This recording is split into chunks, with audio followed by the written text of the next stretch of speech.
A origem do sofrimento, segundo Siddhartha Gautama, o nosso tão conhecido Buda, aí na imagem que nós temos do Buda sentado ali em meditação e tudo mais. Antes de eu falar sobre esse conhecimento que esse grande mestre espiritual nos traz, preciso contar um pouquinho da história dele. Eu não sei até que ponto... Olá, André, tudo bem? Vocês conhecem esse assunto, né? Até que ponto vocês se interessaram pela história do Buda, do Siddhartha Gautama. Se ainda não conheceu, recomendo que conheça essa história, porque ela vai nos ajudar muito a entender a nossa vida, entender a nossa evolução como espírito, tá? Eu não vou entrar aqui em detalhes muito profundos, né, da vida dele, da história dele, até para que vocês não percam aí a vontade de ler, né, a obra. Mas, resumidamente, ele era um homem, né, que viveu ali entre 500 e 600 a.C., não se sabe exatamente o ano de sua existência, naquela época as coisas eram bem diferentes do agora, né? Ele era alguém que pertencia a uma classe nobre, né, da Índia, alguém muito importante, né, com muitas posses, né? Viveu durante toda a sua vida dentro das casas, dos castelos que o pai dele tinha, dos templos que o pai dele tinha, melhor, sobre muito luxo, muita riqueza, não lhe faltava absolutamente nada. Casou, teve filho, e num determinado momento da vida dele, ele se sente ali, acredito eu, tedioso pelo aquilo que ele vivia, e resolveu explorar o mundo além dos portões das casas que ele vivia, que ele frequentava. E nessa saída para fora da casa, né, ele vai até vilarejos, até lugares, e vê ali dezenas de situações comuns, né, à vida de todas as pessoas. Ou seja, as pessoas ficavam doentes, as pessoas não tinham condição para se alimentar, as pessoas envelheciam. Como ele nunca tinha saído daqueles ambientes, né, ele não tinha uma percepção clara de como a vida era lá fora. Com a impressão que ele teve disso, né, com o momento ali dessa percepção, ele resolve, né, abandonar essa vida de luxo, né, de riqueza, e sair a campo, né, buscando ali o entendimento disso e uma meditação profunda sobre esses aspectos. E aí ele tem toda a trajetória dele lá que eu não vou contar, mas ele chega num momento em que ele traz para nós 4 nobres verdades, né, que ele considera serem essenciais para a evolução do espírito. E esses 4 pontos que ele coloca definem a nossa vida de uma forma muito plena, muito completa. Define algo que a todo momento nos castiga, né? A todo momento prejudica assim, o nosso bem-estar, a nossa jornada pessoal. Ele classifica ali as 4 nobres verdades, depois ele traz o caminho óctuplo de Buda, que não é um assunto que eu vou entrar nesta live aqui, nós vamos falar sobre essas 4 nobres verdades, que retratam ali a origem do sofrimento, o que o sofrimento traz na nossa vida, o que ele proporciona para nós, o que ele constrói para nós, a termos de paralisar a nossa evolução, de não permitir que eu e você possamos atingir um estado de evolução do nosso espírito, tá? Antes de eu apresentar aqui as 4 para vocês, dizer o meu boa noite para todo mundo aqui que está chegando agora. Nós estamos falando aqui sobre a origem do sofrimento, tá? Segundo aí as 4 nobres verdades do Siddhartha Gautama, do nosso Buda, né? O Buda conhecido aí por todo mundo, tá? Bom, lembrando que amanhã, 1h30, tem live também. Na sexta-feira tem uma live à noite especial. Para você participar dessa live, você tem que mandar uma mensagem para mim lá no meu perfil, tá? E domingo também, às 20h30, temos lives aqui também. Bom, vamos falar aí então... Qual é essa primeira nobre verdade, né, que o Buda, Siddhartha Gautama, trouxe a nós? Eu vou ler aqui, tá, como que é o entendimento desta primeira nobre verdade, tá? Ele chama de dukkha. A vida é marcada pelo sofrimento. Esse sofrimento não se refere apenas à dor física, mas também à insatisfação, frustração, impermanência e natureza insatisfatória de todas as coisas compostas, tá?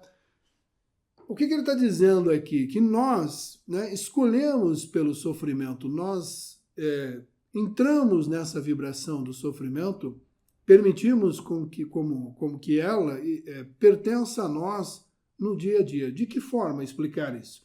Por exemplo, se eu for até você aí, onde você está assistindo, e lhe der um beliscão, você vai sentir a dor desse movimento físico, de eu apertar aí você. E aí isso vai doer, como tem que doer mesmo de fato, porque é um reflexo do corpo. Mas a parte do sofrimento, qual é a parte do sofrimento? Você nesse momento ficará com raiva de mim e que irá querer ali devolver a agressão, fazer algo assim, ou ficará pensando, né? Puxa, por que o Kleber fez isso comigo? Eu fiquei com uma raiva dele. Nossa, eu nunca vou perdoar ele por isso. E aí você vai, né, a todo momento aí ao longo da sua vida, sentindo isso, sofrendo por isso e alimentando isso em seus pensamentos. Uma conexão comigo, uma ligação comigo, porque eu promovi algo a você naquele momento. Então você escolhe, eu escolho, ficar dentro dessa energia, dentro desse pensamento, alimentando energias negativas sem cessar, em tempo integral. Então, na situação da nossa vida, quando nós vivemos momentos de conflitos com pessoas, nós escolhemos entrar naquela energia e entrar no sofrimento e carregar aquilo para nós, levar aquilo conosco. Não significa que eu estou concordando com aquilo que foi feito comigo, quando eu carrego alguma coisa comigo. Mas eu posso simplesmente, tá, você fez errado, não gostei, mas paramos aqui, daqui para frente eu sigo sem isso. E é assim que nós deveríamos estar fazendo em nossa vida, deveríamos estar trabalhando a nossa vida nesse sentido. Porque o mundo por aí, nós sabemos disso, não irá nos poupar dessas situações. Não há nenhum lugar que eu conheça aonde você não vai passar por uma situação dessa, enfrentar algo desse tipo, onde pessoas irão ali provocar situações em você, movimentar situações à sua volta. Obrigado pelos presentes, pessoal. E você acaba ali ficando com o sofrimento, carregando o sofrimento com você. Então, ele diz nesse sentido, né? Obviamente que quando eu bato o joelho em algum lugar, eu sinto a dor. Mas se eu ficar mantendo raiva por aquilo, é outro aspecto. A dor nós iremos sentir. Boa noite, Emo.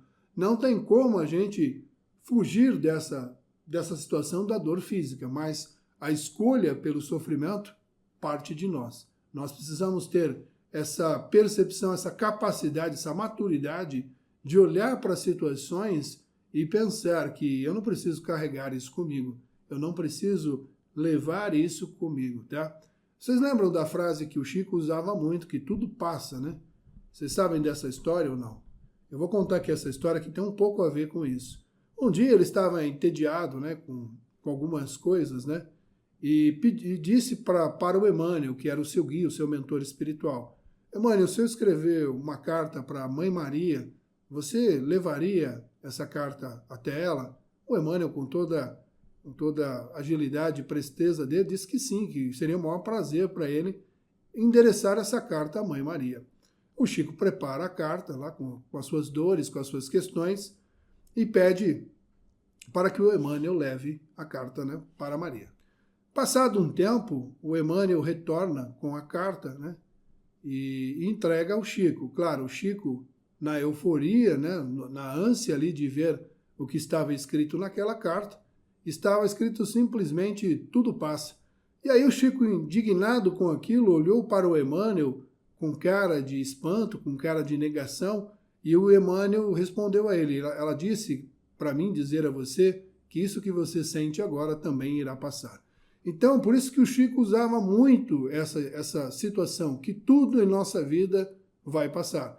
Então, a dor vai passar. Então, para que carregar o sofrimento em relação a isso? Tudo, uma hora, na nossa vida, deixa, né, de existir ali a dor física.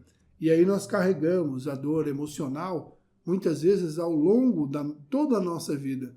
Levamos isso, né, até o último minuto aqui como encarnados conosco, esse sofrimento, essa ligação emocional, e nos comprometemos com isso quando chegamos na espiritualidade. E muitas vezes somos trazidos de volta à vida física porque não abandonamos o sofrimento, não aceitamos sair daquela condição que eu considero ser minha de direito. Eu tenho direito a isso. Afinal de contas, eu fui vítima de algo muito, muito cruel, muito horrível. Eu tenho, assim, comigo essa necessidade e esse direito. Então, você não pode me tirar isso. De fato, ninguém tira o nosso pensamento, mas nós podemos tirar. Nós podemos escolher não mais entrar em sofrimento e escolher ali o caminho da renovação. Bom, esse é o primeiro ponto, a primeira nobre verdade que o Buda traz a nós em relação ao sofrimento, tá? A segunda nobre verdade é da origem do sofrimento. Ele coloca aí a samudaya. O sofrimento surge do apego, desejo e aversão. É o nosso desejo insaciável por coisas e experiências que nos causam sofrimento, assim como a aversão ao que não queremos que nos traga sofrimento. Então ele pega num ponto aqui que é muito forte na nossa vida como encarnados, que é a questão do apego, né? A gente cria isso, esses laços com as coisas, como se eu tivesse o controle absoluto sobre tudo que está externo a mim. E aí eu me apodero disso tudo e condiciono isso tudo à minha, entre aspas, uma felicidade perecível, né? Então, conforme a gente vai se apegando às coisas, e essas coisas tendem, como um fluxo natural, saírem da nossa vida, deixarem o momento de estarem conosco, a gente começa a sofrer. A gente começa a viver o sofrimento, né? É igual, por exemplo, a gente tem ali os nossos relacionamentos, tem a vida a dois, né? E eu sei, tanto a Fran que está assistindo aqui, que chegará uma hora que talvez eu vá primeiro, ou a Fran vá primeiro, enfim, iremos desencarnar. Se a Fran mantiver o apego exagerado em relação a mim, ela vai entrar em sofrimento. Ela tem que ter a percepção que agora eu estou na vida espiritual, que agora eu sigo um caminho diferente do daqui, não tem mais como eu regressar à vida física. Se ela tiver esse entendimento profundo nela e emitir essas energias em relação a mim, de que eu encontro o meu caminho, continue a minha jornada, eu recebo isso positivamente e ela deixa de estar, né, livre dessa dor, desse sofrimento, porque ela pertence ao mundo físico e eu ao mundo espiritual. Então ela se desliga de mim por esse momento, pela condição que estaremos, né, se ela estiver aqui e eu lá, e ela segue o fluxo da energia da vida dela sem manter o apego. E aí a gente também tem que pensar, por exemplo, em relação aos nossos filhos, né? Eles estão conosco hoje, fazem parte da nossa estrutura familiar, mas não pertencem a nenhum de nós. Ninguém é dono de ninguém. Meu filho, né? Então, quando a gente coloca essa condição na frente de tudo, você está tendo um apego, uma posse sobre aquilo. Amar, cuidar, respeitar, tratar bem, é tudo positivo, né? Não há problema nenhum em relação a isso. Mas eles são espíritos livres que vieram até aqui não para ficar aprisionados a nós, mas para viverem as suas experiências particulares. Então eu como pai, você que está assistindo, pai ou mãe, tem que ter esse entendimento e permitir que esse espírito viva as suas próprias aventuras para que ele se desenvolva e amadureça na vida. Não foi assim com a gente? Haverá de ser da mesma forma com eles. E quando nós regressarmos, os pais regressam à vida espiritual, não temos que ficar de lá apegados a eles, né, aos filhos que estão aqui, porque nós pertencemos a outros mundos. Nós temos nessa hora que viver a individualidade do ser. Esse é o nosso propósito. Eu preciso olhar para mim, cuidar da minha existência. Aqueles que estão à minha volta me fazem muito bem, eu gosto de estar com eles, mas cada um é um universo particular e cada um é dono de si mesmo. Então esse apego que ele fala no lado físico das pessoas é uma das situações. Agora, se a gente entrar na era moderna agora dos apegos da matéria, né, que é algo que nessa época que não existia tão fortemente como agora, é algo muito ainda mais complicado, né? As pessoas passam a maior parte da vida, se não na totalidade, acumulando, né, cada vez mais, e se apegando a essas coisas como únicas, né, como algo que sem aquilo eu não existiria, eu não seria alguém realizado nos meus aspectos pessoais. Então as pessoas se apegam a essas energias quando desencarnam na espiritualidade, pleiteiam e reclamam os bens que elas tinham aqui. Tem inúmeras histórias assim em literaturas espirituais de espíritos ali em confusão com os encarnados, obsediando encarnados por causa de propriedades, por causa de terras, divisão de heranças e outras coisas mais, porque eles consideram que aquilo é deles. Esse dinheiro que ficou aqui na vida física, mesmo ele em espírito, pertence a ele, e não àqueles que estão aqui, que agora têm por direito ali a herança e vão dividir aquilo como quiserem, né? Então, você percebe que hoje esse problema do apego ele é ainda muito mais complexo que na época que o Buda aí sabiamente disse essas palavras, né? Então, olhar essas 4 nobres verdades, que até agora eu só disse 2, e tentar tirar daí um modelo de vida é algo que, ao meu entendimento, é algo que nos levará a uma condição muito melhor do que a que nós vivemos hoje. A Fran está em minha companhia hoje, eu estou em companhia da Fran. Eu estou em companhia do meu filho, que chama Mateus, e o Mateus está em companhia de nós dois. Mas ninguém é posse de ninguém, ninguém é dono de ninguém nessa situação. Há uma hierarquia social que tem que ser vivida, experimentada. Eu sou o pai, ela é a mãe, ele é o filho. Mas nada mais do que isso. Isso não me dá direito de posse sobre ninguém. Eu não tenho direito de determinar quais serão os rumos da vida de ninguém. As coisas materiais que me servem hoje na vida, daqui a pouco, né, daqui 40, 50 anos, eu não terei mais nenhuma delas, né? Nenhuma delas mais me será útil, porque estarei de volta à vida espiritual. Então, como que eu posso me sentir dono de alguma coisa? Eu simplesmente as utilizo para o meu bem, para o meu conforto, para que eu faça aquilo que eu preciso fazer. Mas não me agarro a elas, energeticamente, tá? O desejo, hoje muito alimentado de uma forma muito abrupta, muito violenta hoje na nossa época, aqui na nossa geração do agora, por causa da oferta de informação, né? A todo momento nós somos bombardeados por centenas de situações, de modelos de vida que nós acabamos inconscientemente desejando tudo isso. Por isso que nós temos que escolher, já fiz uma live sobre isso aqui, como a gente alimenta a nossa mente, o que eu ofereço para a minha mente, né, em relação à informação.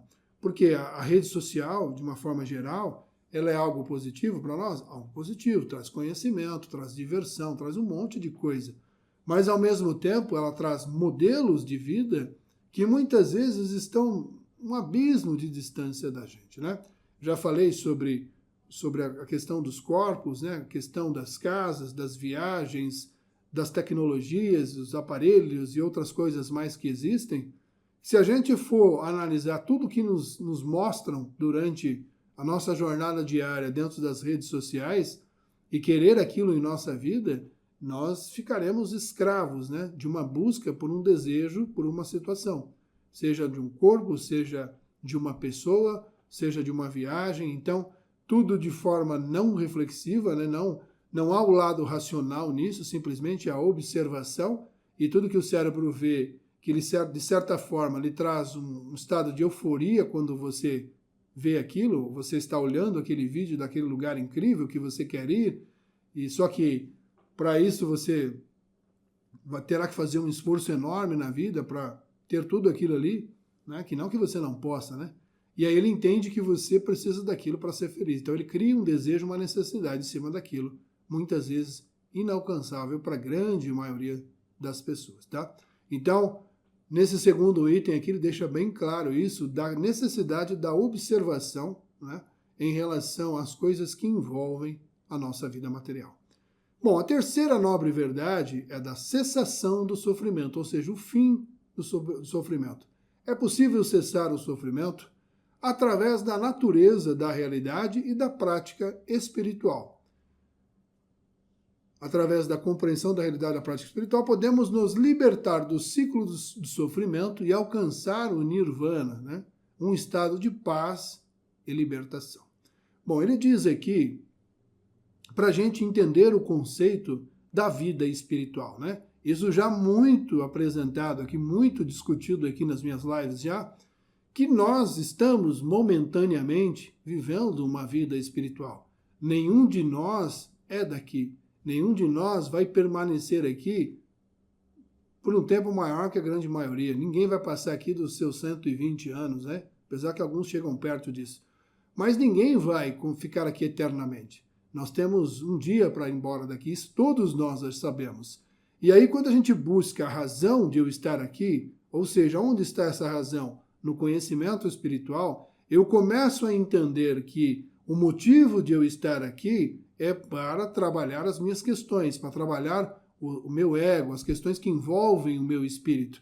E quando eu olho para esse sentido na minha vida, na minha existência diária, eu começo a trocar os pontos de observação, os pontos de desejo, né? Sai do desejo material para um desejo espiritual, para um crescimento e aflorar as minhas questões espirituais, e aí eu vou me desprendendo cada vez mais do lado material. Ou seja, eu não vou desejar mais ter as coisas, como no que eu estava falando antes, eu irei limitar os desejos, né, que me cercam, o apego eu também não terei, porque saberei que somos, na verdade, irmãos espirituais, né? Eu não tenho ninguém, né? Ninguém tem a mim, né? Então, é cada um na sua individualidade do seu próprio espírito. Então, eu me liberto dessas pessoas, porque eu estudei isso na espiritualidade e sei que na espiritualidade é assim que funciona. O pai hoje foi o filho ontem, né? E o filho hoje pode ser o pai numa próxima existência. Então, nada aqui, nem os títulos, nós podemos dizer que são nossos, não são. Eles são momentâneos. Então, o conhecimento espiritual traz isso, né? E aí, quando eu vou lá para a primeira nobre verdade, onde ele fala da escolha do sofrimento, né? Que a gente escolhe sofrer pelas situações, a espiritualidade diz que são nesses momentos das relações com as pessoas que eu sou levado a conhecer o que existe de negativo dentro de mim. Então, se alguém me fez algo e eu senti raiva naquele momento, significa que eu não domino a mim mesmo. Eu permito que o outro, o externo, provoque uma situação em mim que me leve a uma condição negativa, né? Então, quando eu aprender a dominar isso, quando eu aprender, como eu aprendi na espiritualidade, que eu tenho que controlar isso, que eu tenho que dominar esse instinto, né, pessoal, eu consigo melhorar a minha questão espiritual. Então, através do conhecimento espiritual, eu consigo viver melhor numa vida material, entender para que ela serve, qual é o intuito dela, o que viemos buscar aqui. E aí, se eu conseguir, de uma forma efetiva e produtiva, fazer tudo isso em uma única existência, o Buda aqui nos garante o estado de Nirvana. Não é a banda Nirvana, que por sinal é muito boa, tá? É um estado de iluminação do espírito. Que estado de iluminação é esse, né? Que alcance é esse que nós podemos alcançar se eu controlar o sofrimento, né? Se eu controlar os desejos, se eu controlar o apego, se eu conhecer a espiritualidade. Que estado é esse que o meu espírito pode alcançar, né? Muitas pessoas já falaram aqui nas lives, falam comigo em perguntas dos meus vídeos, dizendo que não querem mais a reencarnação.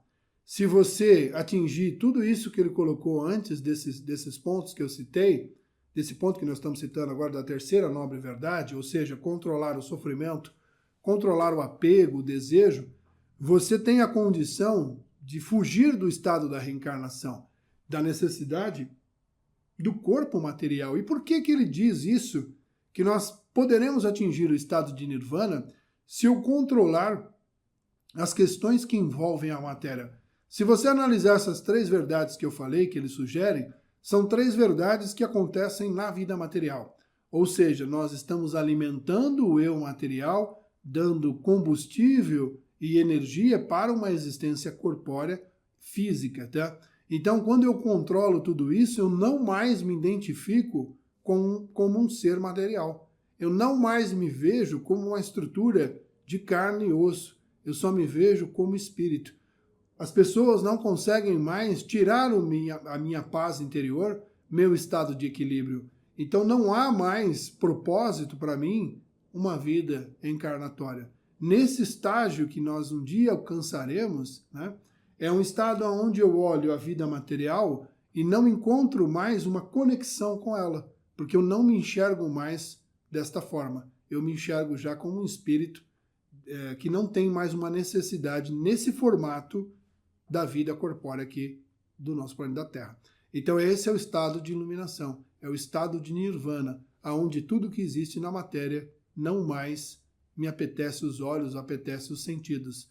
Eu preciso agora viver outras experiências e aí a encarnação vai se dar em outros mundos pelo universo afora. Bom, aí é a quarta nobre verdade do Buda, né? Ele coloca aqui, verdade do caminho que conduz à cessação do sofrimento. Então ele traz aqui o caminho para a cessação do sofrimento é um nobre caminho, né, óctuplo de Buda. Ele consiste em 8 práticas que cultivam a sabedoria, né? E eu vou pegar aqui esse caminho óctuplo aqui para a gente, só para mim ler ele aqui. Cultivam a sabedoria, a ética, a concentração mental, levando à libertação do sofrimento. E o que é esse caminho óctuplo de Buda hoje de uma forma bem resumida? Então a gente pode fazer uma live um dia para falar sobre isso, tá? Deixa eu só pegar eles aqui, que eu não lembro todos, né? De cabeça, decora assim, não dá. Bom, primeiro ele coloca aqui a compreensão correta, ou seja, quando eu olho para as coisas da vida, observo as coisas da vida e tenho uma compreensão correta daquilo. Que compreensão é essa? Que olhar que eu tenho que ter? Um olhar espiritual. Por que eu estou vivendo isso? Para que eu estou vivendo isso? Tá? Pensamento correto.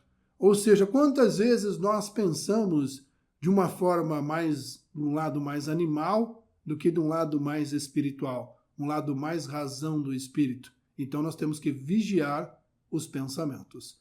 A fala correta. Falar para gerar negatividade, gerar confusão, conflito, desarmonia, é algo destrutivo que possivelmente, quase que certo, irá gerar sofrimento. Então, vigiar aí a fala, né? O que eu vou falar. A ação correta. Qual é a ação que você está colocando na sua vida? Para qual sentido, né? Você está se colocando? Em que direção você está se colocando? O meio de vida correto. Qual é a sua prática diária, o seu trabalho diário, o que isso lhe proporciona como bens materiais, você sabe, mas como uma qualidade de vida? O que isso está limitando você a se conhecer melhor, a ter práticas melhores? Isso é uma coisa que nós temos que pensar, porque a gente muitas vezes acha que eu só vou conseguir ter esse emprego, eu não vou conseguir ter outro. Então eu preciso aceitar isso e viver isso, porque a condição que eu tenho essa é única. E sabemos que não é assim.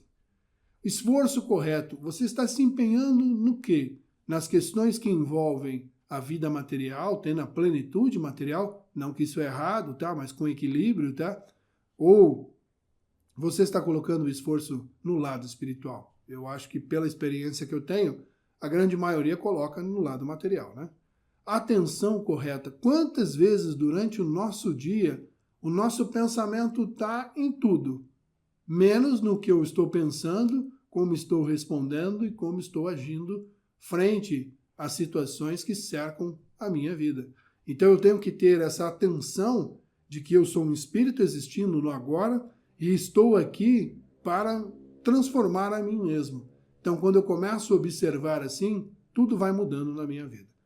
E por último aqui, o 8º caminho que ele coloca é a concentração correta, né? Estar presente no momento, estar vivendo, concentrado naquilo que você quer, na busca daquilo que você deseja. Quem não cria no agora não vive no amanhã.